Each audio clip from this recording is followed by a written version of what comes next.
নমস্কার বন্ধুরা, আমার নাম রণজিৎ বিশ্বাস। আপনারা দেখছেন আমার চ্যানেল রণজিৎ বিশ্বাস আর্ট। প্রথম পার্টটা আশা করি সবাই দেখে নিয়েছেন। যারা নাকি প্রথমবার এই ভিডিওটা দেখছেন তারা আমার প্লে লিস্টে গিয়ে দেখে নেবেন পার্ট ওয়ানটা, এইটার যে আমি ফার্স্ট টোনটা কী করে চাপিয়েছি। আজকে আমি যেটা করছি সেটা হচ্ছে সেকেন্ড টোন আর থার্ড টোন, মানে পুরো কমপ্লিট করবো এই ওয়াটার কালার ড্রয়িংটা। সবার প্রথম আমি যেটা চাপালাম সেটা হচ্ছে ঘরের চাল। সেখানে আমি অকারের সাথে ভার্মিলিয়ন রেড মিশিয়ে দিলাম। তারপরে দিয়েছি ব্রাউন শাইনের সঙ্গে আলটিমেট ব্লু।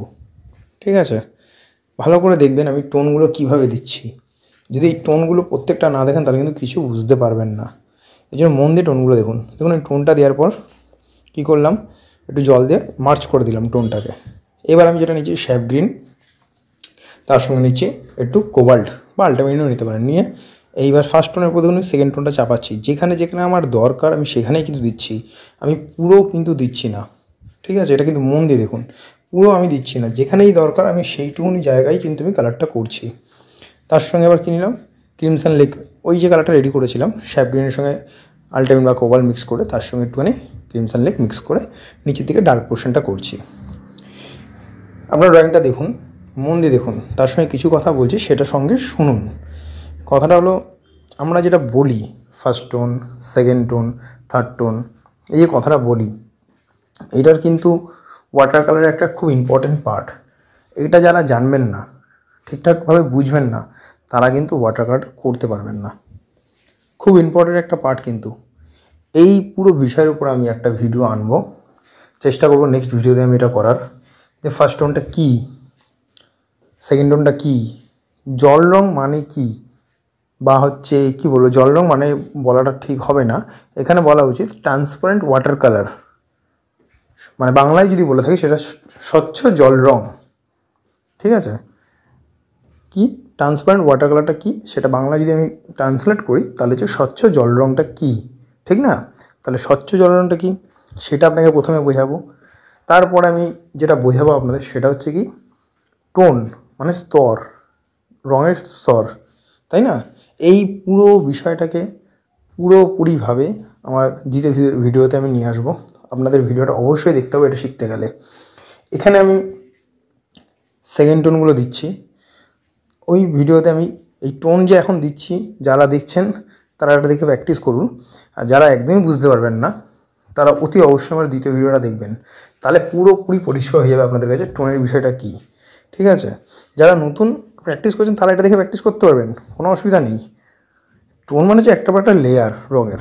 এবার সেটা কেন স্বচ্ছ জল রং বা ট্রান্সপারেন্ট ওয়াটার কালার, সেটাও তো একটা বিষয় আছে না? তো সেটা আমি বলবো নেক্সট ভিডিওতে। তাহলে ভিডিওটা নেক্সট ভিডিও যেটা আসছে সেটা অতি অবশ্যই দেখবেন, তাহলে বুঝতে পারবেন। আর এই ভিডিওটা আমি যেটা দেখাচ্ছি সেকেন্ড টোনটা আমি কিন্তু সব জায়গায় দিচ্ছি না। যেখানে খুব দূরের যে অবজেক্ট দেখুন সেখানে কিন্তু আমি হাই ডিটেল, মানে খুব ধরে ধরে ডিটেলিং করিনি, অফে ছেড়ে দিয়েছি। কেন? যেটা দূরের অবজেক্ট সেগুলো আমরা দূরে কিন্তু হালকা রঙে ছেড়ে দিই, মানে টোন দিই না বেশি, অফ করে দিই। কেন? দূরের জিনিস আমরা বেশি কাছে দেখি না, যেগুলো আমরা কাছে দেখি সেটাকে আমরা হাইলাইট করতে হয়। আমাদের ওয়াটার কালারের নিয়ম, যে কোনো কাজেরই নিয়ম, ওয়াটার কালার কেন, পেন্সিল কেন, অয়েল, অ্যাক্রিলিক সব ক্ষেত্রেই বেশি দূরের জিনিস আমরা হাইলাইট করি না পেন্টিংয়ের ক্ষেত্রে। ঠিক আছে, দেখবেন অফ করে দিই। অফ মানে আছে দূরে। যদি আপনি ক্যামেরা দিয়ে ছবি তোলেন দেখবেন সামনের অবজেক্টটা খুব ডিটেল আর দূরেরগুলো খুব আস্তে আস্তে মানে হালকা হালকাভাবে মিশে যাচ্ছে। সেম ওয়াটার কালারের টেকনিকটা ওরকম। দূরের যে অবজেক্ট বা যা দেখছেন ওই ফার্স্ট টোনে আমি ছেড়ে দিয়েছি। যদি একান্তই আপনার সাবজেক্টে মনে হয় ওইটার গুরুত্ব আছে তখন সেটা একটা ডিটেলিং হয়। আর যদি সাবজেক্টের কোনো গুরুত্ব নেই, অন্য অবজেক্টগুলো বেশি গুরুত্ব আপনার, সেই অবজেক্টগুলোকে হাইলাইট করতে হবে তাহলে আপনাকে। যেমন এখানে আমি ঘরটা হাইলাইট করছি, দেখতে পাচ্ছেন, এই গাছগুলো হাইলাইট করছি। ঠিক আছে, এই সামনের ঘাসটাকে হাইলাইট করছি, এগুলো হাইলাইট করছি কারণ এগুলো আমার সাবজেক্ট, আমার সামনে খুব, তাই আমি এগুলোকে হাইলাইট করছি। ঠিক আছে, আর তারপরে দেখুন এই যে এবার যে টোনগুলো দিচ্ছি দেখছেন, ছোটো ছোটো টোন, কিন্তু খুব ছোটো ছোটো টোন, এগুলো কিন্তু থার্ড টোন, মানে শেষ একদম টোনটা, মানে ছবিটা আমি শেষ করছি, খুব ছোটো ছোটো টোন দিয়ে আমি ছবিটাকে শেষ করছি। এটা আমার থার্ড টোনের কাজ হচ্ছে। ঠিক আছে, যেখানে যেখানে দরকার, আমি বারবার বলেছি, অযথা টোন দিয়ে কাজ বাড়িয়ে কাজটাকে বেশি টোন দিয়ে করার কোনো দরকার নেই। যত টোন দিয়ে প্র্যাকটিস করবেন তত ভালো কিন্তু ওয়াটার কালার শিখতে পারবেন।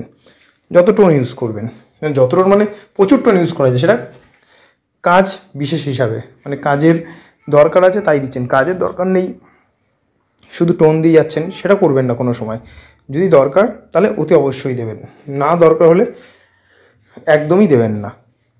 এটা কিন্তু মাথায় রাখবেন, দরকার হলেই দেবেন, না হলে কিন্তু একদমই দেবেন না। নাহলে আপনার যে ছবিটা আপনি এত কষ্ট করে করছিলেন সেটা কিন্তু খারাপ হয়ে যেতে পারে। এর জন্য যতটা দরকার টোন আপনার মনে হচ্ছে ছবিটার জন্য অতটাই ব্যবহার করুন, এর বেশি ব্যবহার করবেন না। যদি আমার চ্যানেল নতুন হয়ে থাকেন তাহলে অবশ্যই চ্যানেলটা সাবস্ক্রাইব করবেন, কমেন্ট করে জানাবেন ভিডিওটা কেমন লাগলো, আর অতি অবশ্যই লাইক দেবেন, তাহলে আমি আরও উৎসাহ পাবো। ভিডিওটা পুরো ধৈর্য সহকারে দেখার জন্য আপনাদের অসংখ্য অসংখ্য ধন্যবাদ।